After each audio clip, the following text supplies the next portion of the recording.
मामंगदाई यांची small towns and the river ही एक अतिशय सुंदर कविता आहे, पण ती अनेकदा लोकांना गोंधळात टाकते. चला तर मग आज आपण या कवितेच्या प्रत्येक ओळीमागे दडलेला खरा अर्थ शोधूया आणि या काव्यमय प्रवासाला सुरुवात करूया. बघा, कवितेची सुरुवातच किती धक्कादायक आहे. लहान शहरं आणि मृत्यू यांचा काय संबंध असू शकतो नाही का? ही एकच ओळ आपल्याला विचार करायला लावते आणि या कवितेच्या गूढ जगात ओढून नेते. ह्या कवितेचा अर्थ लावताना आमच्यासमोरही अनेक प्रश्न उभे राहिले. मग आम्हाला वाटलं की ज्यांनी हे शब्द लिहिले आहेत त्या मामंगदाई यांनाच थेट विचारलं तर, आणि आम्ही तेच केलं. तर आता आपण थेट त्या मुद्द्यावर येऊया जिथे कवयित्री स्वतःच आपल्याला सांगतायत की त्यांच्या मनात नक्की काय होतं जेव्हा त्यांनी ही कविता लिहिली. या कवितेमागे खूप वैयक्तिक गोष्ट आहे. मामंगदाई सांगतात की त्यांचं आपल्या मूळ गावी जाणं हे फक्त दोनच कारणांसाठी होतं. एकतर कुटुंबात काहीतरी चांगलं कार्य असेल, जसं की लग्न किंवा कोणाचा मृत्यू झाला असेल तर. त्यामुळे नकळतपणे त्यांचं लहानसं शहर त्यांच्या मनात मृत्यूच्या आठवणींशी जोडलं गेलं. याचा अर्थ ही कविता मृत्यूच्या भीतीबद्दल किंवा दुःखाबद्दल नाहीये, उलट ती जीवनाच्या अखंड प्रवाहाबद्दल बोलते. मामंगदाईंच्या मते मृत्यू हा शेवट नाही, तर तो जीवन मृत्यूच्या मोठ्या चक्रातला एक सहज, नैसर्गिक भाग आहे. कवयित्रीचा हा मूळ विचार लक्षात घेऊन आता आपण कवितेत वापरलेल्या प्रतीकांचा आणि संकल्पनांचा थोडा खोलवर जाऊन विचार करूया. इथे ना दोन अगदी वेगवेगळी जगं आपल्या समोर उभी राहतात. एकीकडे आहे ते शांत, निसर्गरम्य लहान शहर, जिथे असं वाटतं की काळ जणू थांबलाच आहे.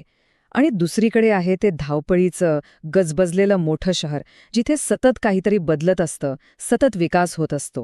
यात एक खूप महत्वाचा विचार आहे. माणसाचं आयुष्य हे क्षणभंगूर आहे. ते येतं आणि जातं, पण त्याच्या जन्मापासून मृत्यूपर्यंतचे जे विधी आहेत, ज्या परंपरा आहेत, त्या मात्र पिढ्यानपिढ्या टिकून राहतात आणि याच परंपरांमुळे जीवनाला एक प्रकारची स्थिरता आणि अर्थ मिळतो. कवितेत एका विशिष्ट दफनविधीचा उल्लेख आहे, जो आत्म्याच्या प्रवासावरची श्रद्धा दाखवतो.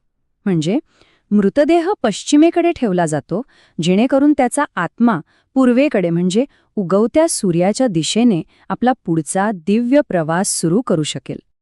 आणि आता आपण वळूया कवितेतल्या सगळ्यात महत्त्वाच्या आणि शक्तिशाली प्रतीकाकडे, नदीकडे. ही नदी म्हणजे फक्त पाण्याचा प्रवाह नाही, तर या कवितेच्या आध्यात्मिक जगाचा केंद्रबिंदू आहे. इथे नदीला एक व्यक्तिमत्व दिलंय, तिला सजीव मानलंय. असं मानलं जातं की नदीलाही एक आत्मा आहे, जो कधीच मरत नाही, तो सतत वाहत राहतो, अगदी आपल्या जीवनाच्या प्रवाहासारखा. ही कल्पना किती सुंदर आहे बघा. जशी प्रत्येक नदी समुद्राला मिळण्यासाठी आतुर असते, त्याचप्रमाणे प्रत्येक मानवी आत्मासुद्धा या जगाच्या बंधनातून सुटून त्या परमात्म्यात विलीन होण्यासाठी तळमळत असतो. इथे पाण्याच्या चक्राचा वापर पुनर्जन्म आणि जीवनातल्या सातत्यासाठी केलाय. पाणी जसं आपलं रूप बदलतं, कधी पाऊस, कधी नदी, कधी वाफ, पण ते कधीच नष्ट होत नाही. अगदी तसंच मृत्यूने जीवन संपत नाही, तर ते फक्त एका नव्या रूपात पुढे चालू राहतं.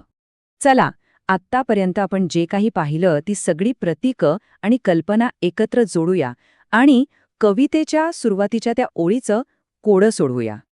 इथे बांबू आणि सूर्यप्रकाशाचं उदाहरण घेतलंय. बघा, जसा बांबू दिवसा सूर्याच्या उष्णतेने गरम होतो आणि रात्री पुन्हा थंड होतो, तसंच मानवी जीवन सुरू होतं आणि संपतं. सूर्यप्रकाशसुद्धा रोज उगवतो आणि मावळतो, पण दुसऱ्या दिवशी परत येतो. हेच तर जीवन, मृत्यू आणि पुनर्जन्माचं चक्र आहे.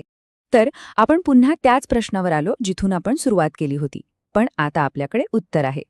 लहान शहरे मला मृत्यूची आठवण करून देतात, ही ओळ नकारात्मक नाही, उलट ती मृत्यूला जीवनाच्या एका मोठ्या आणि पवित्र चक्राचा एक महत्त्वाचा भाग मानते. कवितेतील ही शेवटची ओळ खूप प्रभावी आहे. ती त्या लहान शहरातील लोकांची आध्यात्मिक ओढ आणि त्या परमात्म्याशी एकरूप होण्याची तीव्र इच्छा व्यक्त करते. आणि हा शेवटचा प्रश्न आपल्याला विचार करायला लावतो. जसं कवयित्रीचं त्यांच्या गावाशी असलेलं नातं त्यांचा जीवन मृत्यूकडे पाहण्याचा दृष्टिकोन ठरवतं, तसंच आपल्या आठवणी आणि आपल्या जागा आपल्या विचारांवर कसा परिणाम करतात, हा खरंच एक विचार करण्यासारखा मुद्दा आहे.